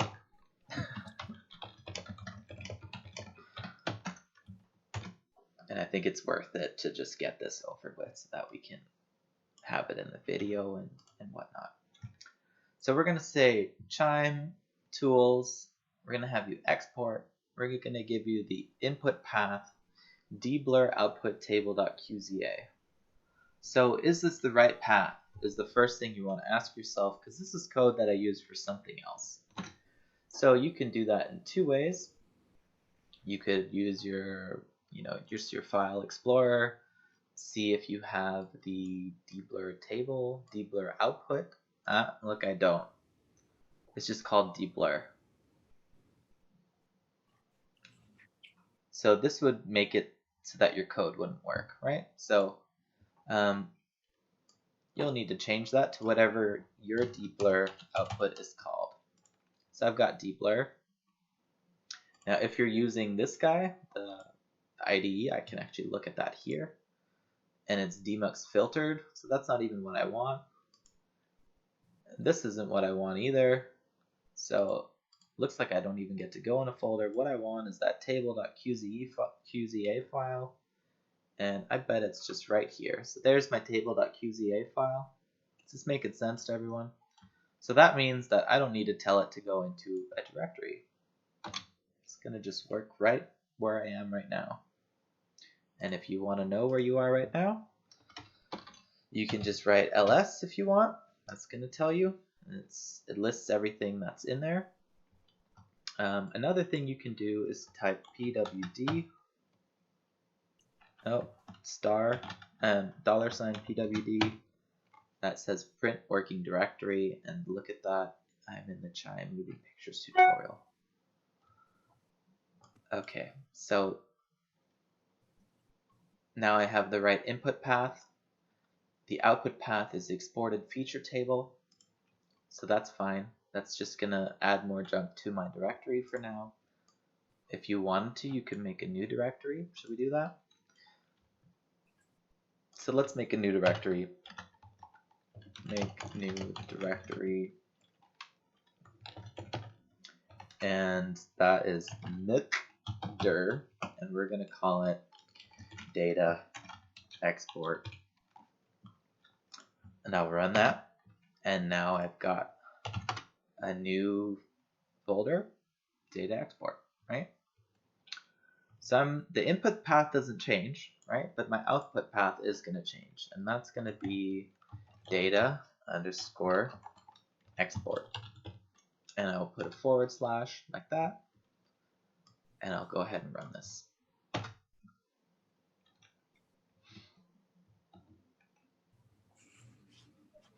Thumbs up if you've made it this far. I can't hear you, Batia. I was just watching you, so Okay. I didn't miss anything. I haven't done any of it yet. But don't wait for me. I am going to go back and do this. Okay, well, you'll see the video then. So then we've got that, and now we want to go ahead and export our taxonomy, and we're going to export everything into the same folder. Export taxonomy, and I will make this all the same spacing. So we've got QIIME tools export where the input path is taxonomy, and because this is from an old, I'm going to go ahead and paste that in here too. Just so you have it. You're going to want to change that because I don't think we have a folder in here called taxa. It's just everything is right in here. So we want the taxonomy.qza. That's right here. So I will just delete this. And here I'm going to tell it to put it into the data export directory like that. I will run this code. And now that's going to be exporting the taxonomy. Okay. We want to change the export name for the taxonomy because that's going to overwrite the previous file, right? Ooh, so in this case, but it's exporting this exported feature table. So the input path is here. I'm not doing anything with that, not overwriting it or anything. Then I'm just giving it the output path, saying whatever you're outputting, put it into the data export directory. So it's not going to overwrite anything. Does that make sense, Jay? Yeah, I see. Okay. So it's they're both directories. You didn't actually put the file name in. Yeah. Let's actually see what it is. So here's my data export. Here's exported feature table. Feature table.biome, and now we have the taxonomy. What did it? Yes. So my brain is thinking right now, doing some cranking. We've got our feature table. That's what we were exporting up here. So it's there. Yeah, so I think you're right, Jay, and this is essentially another directory in there. Right? That's what you're saying? Yes. And you can see that these have different timestamps, so nothing was overwritten. Okay. Then we're going to go do the next step, which is add the metadata. Posted this R code. Okay. So for everyone watching, our Michael has got some R code that he posted that you can find here for the CLR transformation. I'm also going to post that on the Slack after this meeting. Great. For people on the internet who are not going to get this nice editing. So there's our next batch that we're going to run. And what we're going to do now is, I think we're exporting metadata. So we are saying here, biome add metadata input exported feature table dot biome. So what does that mean exactly, you might be wondering. That means we're going to go into the exported feature table, which is here. See that? Data export exported feature table. So we need to actually add another path here. Data export exported feature table dot biome. Does that make sense?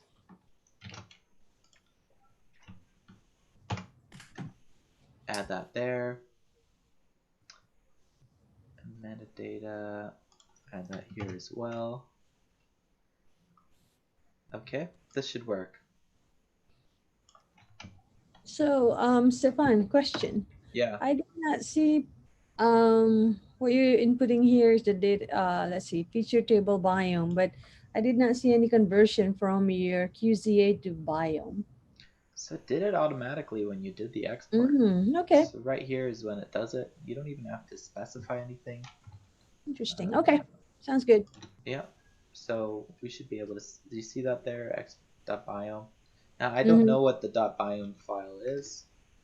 It's actually, you can convert that to text later on. It's just a way of yeah, they did that when they updated QIIME 1.8 to 1.9, and I think they're still using it too. Okay, so now we're going to convert that biome file into tab separated value file. To a TSB file. And I'm going to send you this code as well. Now we still need to add all the data export thing because we made a new directory. And the header that it's keeping is the taxonomy. Please stop me if none of this makes sense to you. These are just a bunch of steps you need to do to export and retain certain things. And then the final thing is to convert the TSV to a CSV. And I am proud to say that I wrote that code myself.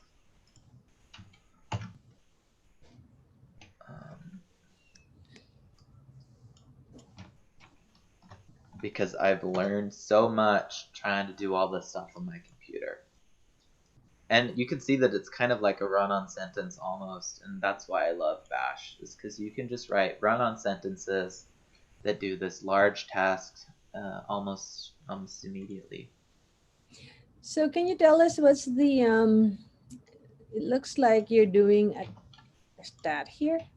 Yeah, so why don't we... Tail is +2, like left and... So let's just look at this. Cat data export. We're going to look at the... and you see I called it Coral feature table. It's not Coral, alright? So we can just call that MP, moving pictures feature table.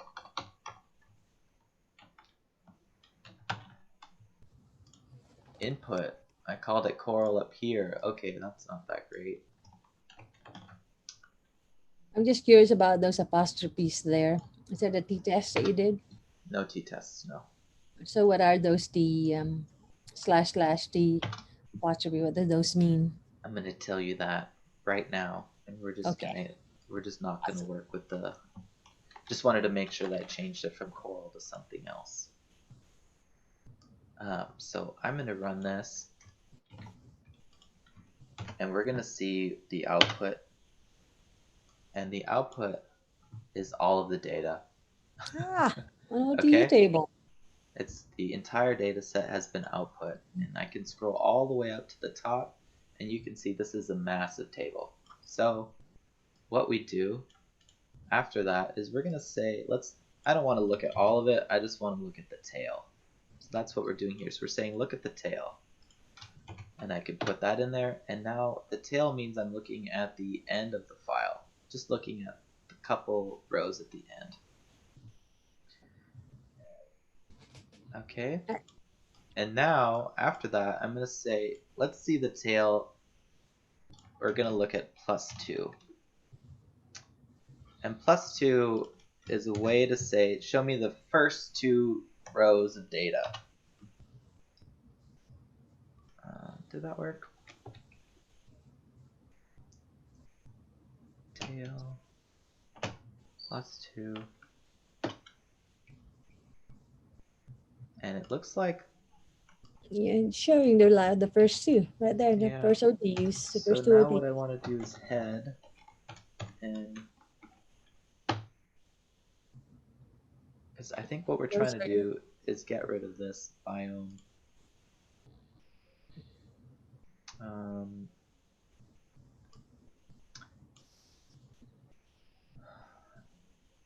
The TR is essentially trying to say find my tab values, because we're trying to find all the tab values. We're trying to change it from a tab separated value, and we're going to replace that with a comma. Is the main thing that's attempting to happen here. I had to add this to it though to remove something, and I'm just going to go ahead and run this and see what it puts out. And hopefully it's the right thing. No, yeah, you just changed it. And I need to add the data export.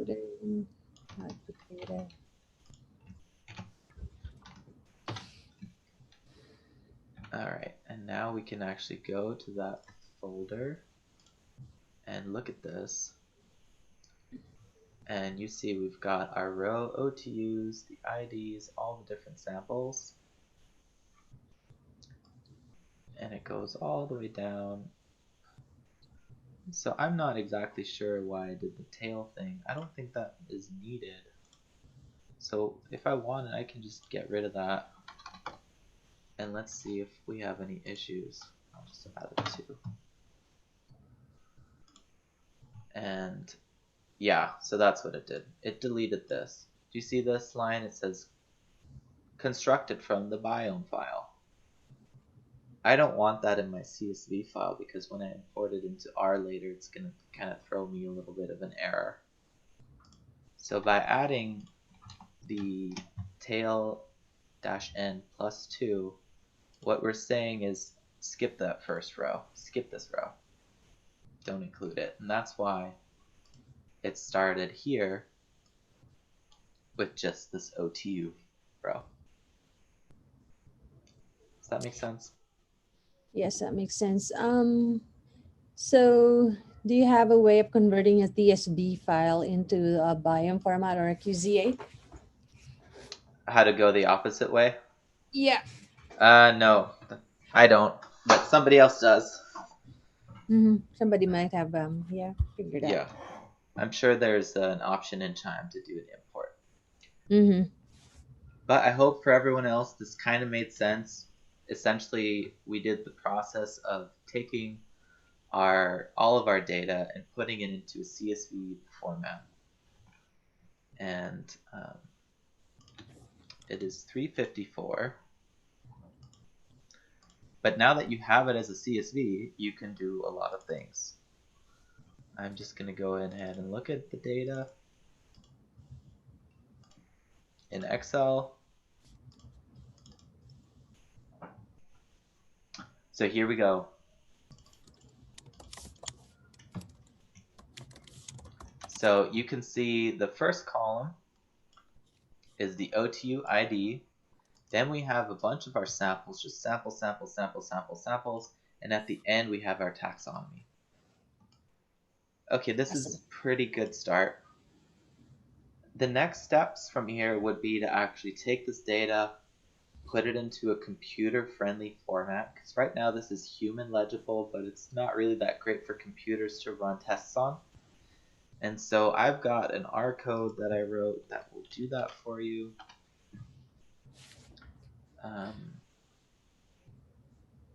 And So let me open that.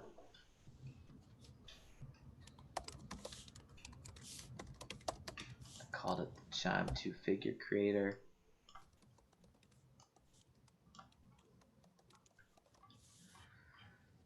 And I will go ahead and just open the QIIME2 figure creator. Should be I here. can't believe that they changed it so much that they made it less friendly. Oh, I don't know if they changed anything. This is just like this is my hack job, you know? Oh no. There is before you can actually, it always ends up with an OTE table, just like what you did, but you don't have to do anything much. It just brings you to an OTE table. Well, when you do the multiplexing, and then it gives you an OTE table right away after you do those assigning taxonomy. I think there was an option to download it from the QIIME website when you like look at the When you view it. Mm-hmm. I think there was a CSV. Yeah. Yeah, so. Or I guess there's a TSV button. The way I did it is better for the way that the rest of the code is going to run. So why don't I just sort of walk you guys through those steps. So essentially what we want to do now is take this long taxonomy here, and we want to get rid of the Ks, we want to get rid of the Ps, and we want to give each of these groups their own columns. So if they have their own columns, that means you can do different filtering steps later on, and maybe only graph the genera, for example, that kind of work. All right, see you later, Lauren. So that is more or less what this code is going to do for us here. It's going to import that table. It's going to tell us the column names, get rid of some of these X values you see. It puts X because that's something that the R does when the names aren't right. So if it has that, it's going to get rid of them. Then we're going to use tidier and dippler to do some filtering. So we'll separate the feature table by the column taxonomy into the domain, phylum, class, order, family, genus, species, with the separator being this value.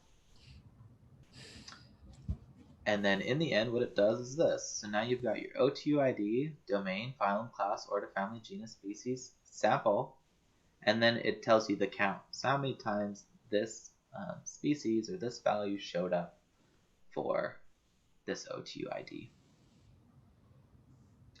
And then I do another step here where I get rid of chloroplasts and mitochondria reads. So you could do some other filtering steps here. That's it weird. Tells me how many, and then I can actually start creating the figures. Huh, it worked for me too. Yeah. And so, for example, here's one of the figures that it output. So this is it's doing it at the domain area. So it's showing me the samples that I have, and it's showing bacteria or archaea. So you can see that, and the y-axis would be like the relative frequency. And then you can do it for different groups, showing those things, and it's showing me a gray value, which has the no match. And then as we get further down so now we're at the class level, we're going to start seeing more no matches as we proceed. And the whole point of this all is just to give you more control over what you want to show when you export a graph later. And as you can see, it tries to do that. So at the species level, for example, there's lots of no match values. But with this data, you can do whatever you want afterwards once you have it into this new format. I'm just going to go ahead and run this.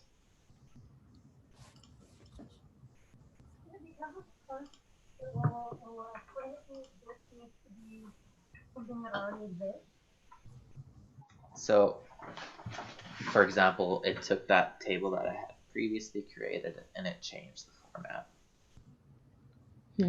And now we have this. And so you could run other commands like a kind of collapse command to collapse it down to the genus level, and then you could have different counts for the genus, if that makes sense. and then I change the way it's written. Let's look at it once the meeting's over. So this is the long format. It's the one that I showed you. And this is the original format, where you have the samples, you've got your classification there, and we've just kind of collapsed that into this format here. Anyway, I hope that's useful. I can share this code with you. Feel free to change it and modify it as you want. Yeah, can you please share that? I think it would be helpful, especially when you filter those ASBs, for instance, that you don't want, like Yeah, mitochondria, chloroplast. whatever you need to get rid of, sure. Yeah. This would also let you, for example, do something like a pivot table.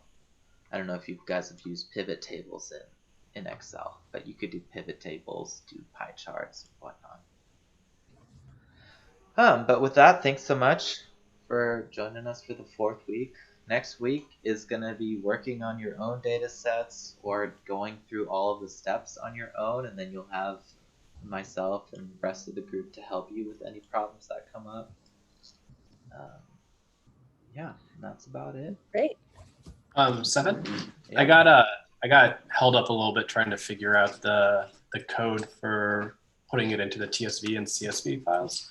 So what you have written there basically takes that taxonomy column and separates it into basically columns for bacteria, like kingdom, phylum, class, etc. Here in the R code, yes. In the R code? In this code that I'm showing on my screen right now, it does that, yes. Okay, cool. Yeah.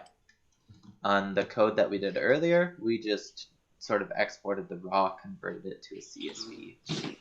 And with that CSV, we're working with it here. So for example, I'm going to go ahead and import the feature table. So this is our feature table, as you can see. And what it does is it takes this taxonomy column and it splits it by the separator being this value here. So it's going to do, first it stores the column names. So you see our column names here. Then it's going to get rid of any X values and just sort of delete them. And it shows you what those are. So these are the values it would take. Then it's going to substitute them. So now here we have it. We got rid of those X values.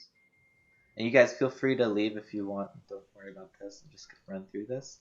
So now we've got O2 ID. These are the names. And that's replaced the bad names up here. No, I'm sorry. This is the wrong table. This is the feature table. You see this? This is what it used to be. We got rid of the X's, essentially. So if you have X's, it will find them and get rid of them. And now we're actually going to get rid of the dots as well and change them into, what is this, a hyphen? And then we are going to take those new column names and we're going to put them into the feature table. So now we've changed the names here. This is just like a step to fix an issue that happens sometimes when you import data. Now we've got our taxonomy column. We want to change that. And that's actually fairly simple. We're saying feature table, look at the taxonomy column, do G sub, find the D underscore twice, the P underscore, and then this is or, right? Or this one, or that one, or that one, or that one, or that one. And we're going to paste the feature table taxonomy. So why don't I just run this here to sort of visualize what that looks like. And that's more or less what it's done, is it's taken these D underscore, it's got rid of them, and now we just have these values, right? So once it's done that, it's going to store those in the taxonomy. So currently we have it like this. We're going to run this code here. Now we've got those removed, and we have nice semicolons separating each of the different levels. Since we have those semicolons separating those levels, we can now use the tidier and diffler packages to separate the feature table, column, taxonomy into these levels: domain, phylum, class, order, family, genus, species. And the separator is this semicolon with a space, right?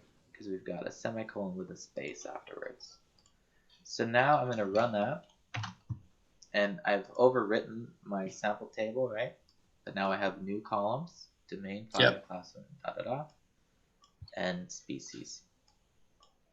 Now I just need to do some reorganizing because I want to see the domain through species first.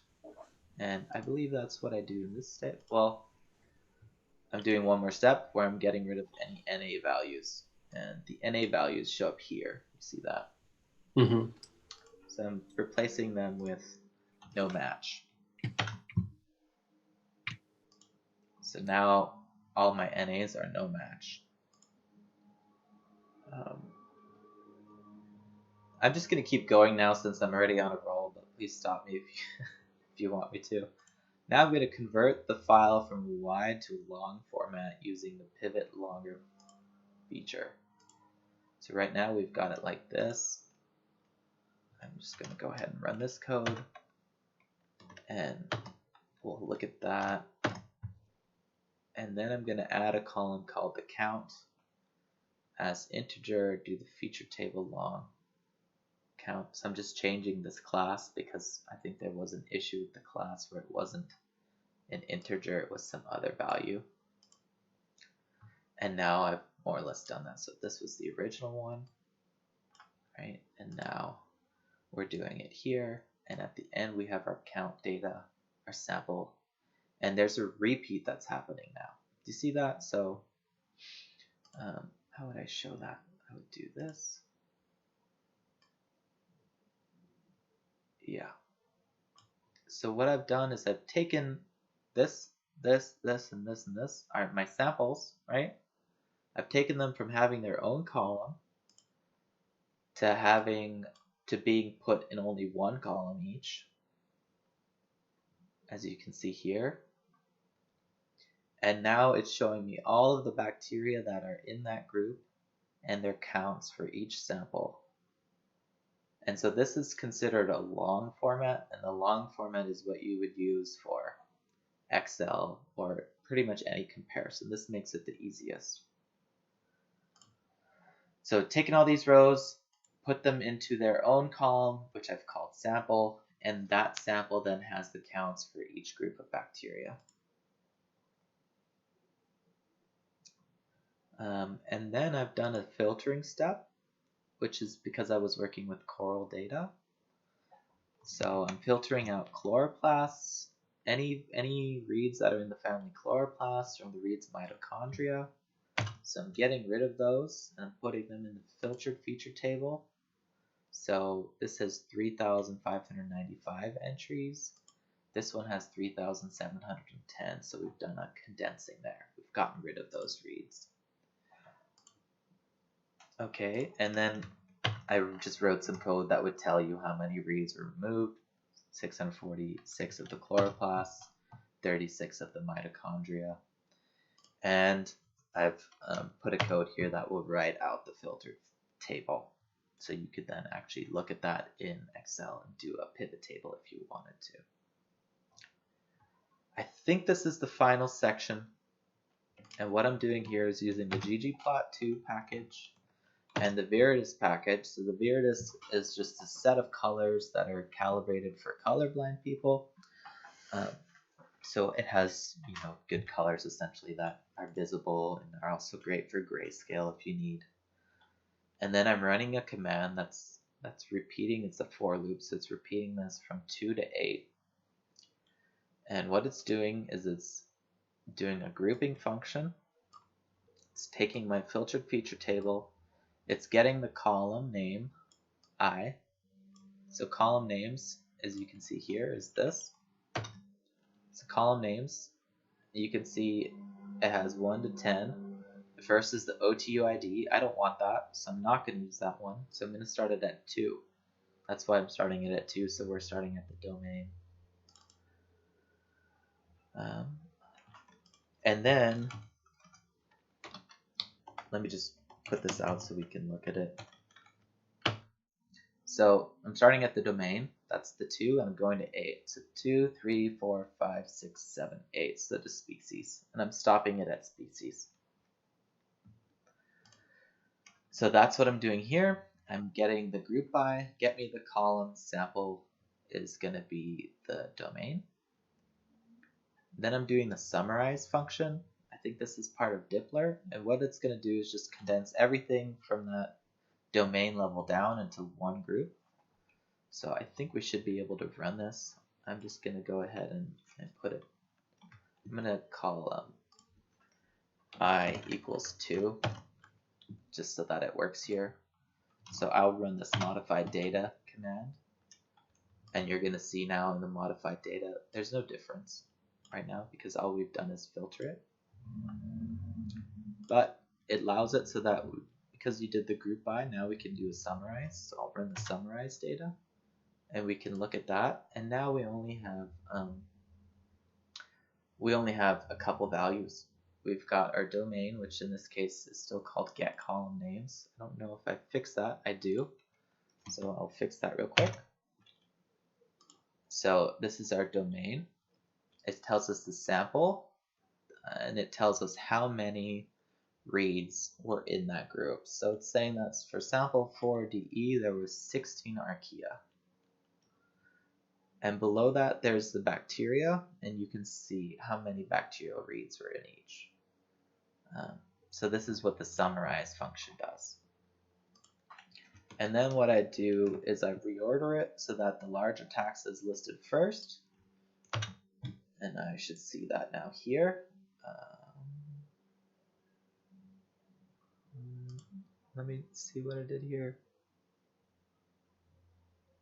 It's listed first in the legend, so you're not going to see any change here. This is just for the ggplot2 legend. And then I'm going to do something called custom colors. It's a thing that's telling me bacteria and archaea. These are my two groups, right? And I'm going to give them the column name custom colors, v1, v2, row names, custom colors, hex color, you see? And now we're going to do custom colors 1, viridis length.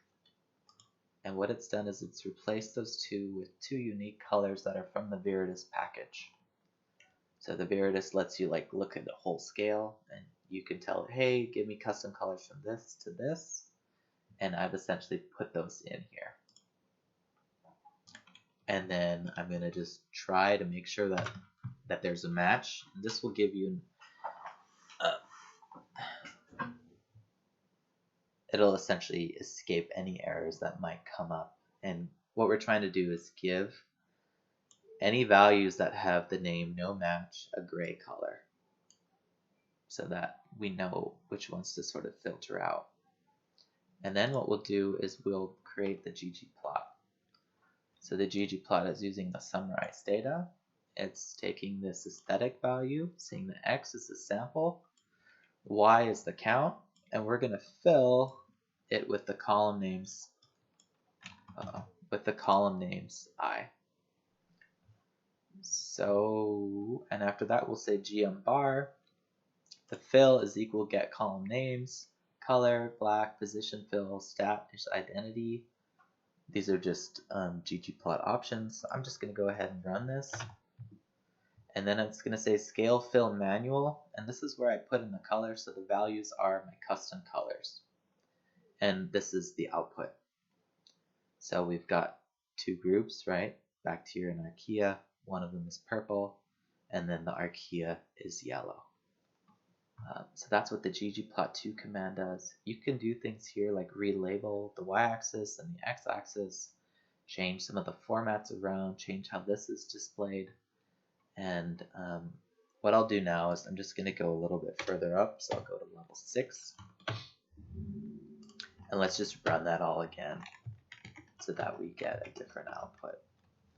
So now our custom colors is still 2, but now we're at the family level. As you can see, this is the name of the family, the counts, similar stuff, but we just have more. I'll do the summarize data. So there we go.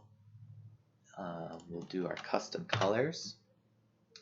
Here's our custom colors. You can see that this is a wide format, right? So each column has the different. I think we're at the family level, different family name, all the way over. Could be wrong about the family level. Now we're gonna give the column name custom colors. Okay, we're gonna give the row name hex colors. There we go, hex color. Now we're gonna give each of them, instead of the name, they're gonna get a unique color value that you could change if you wanted to. So the unique color value, is that just randomly assigned based off of like what the n is for your That's right. Sample? That's right, size? yeah. Gotcha. And this is what it's doing here. So this is saying, hey, here's all our colors. We're going to use the length of the custom colors file. So this is how many columns there are. And that will, so why don't we just spit out this, right? And I'll show you. Viridis custom colors. These are all of the ones. You could do Viridis instead of length. Let's just do 2. So it gives you those 2. You could do 10. It gives you 10 different colors. So that's just kind of how that works. And I've programmed it so that each thing that I'm looking at gets a unique color. And then this is the part where I get rid of no matches.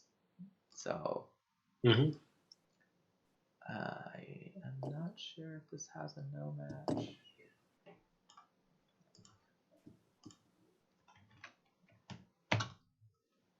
It shouldn't have a no match.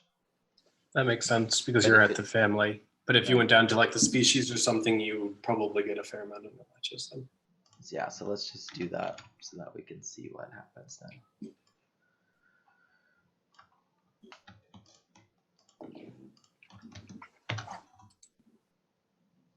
So here we go.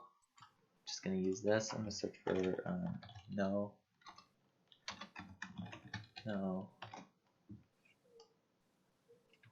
And there you go, no match. Oh, no, that's no matching records found.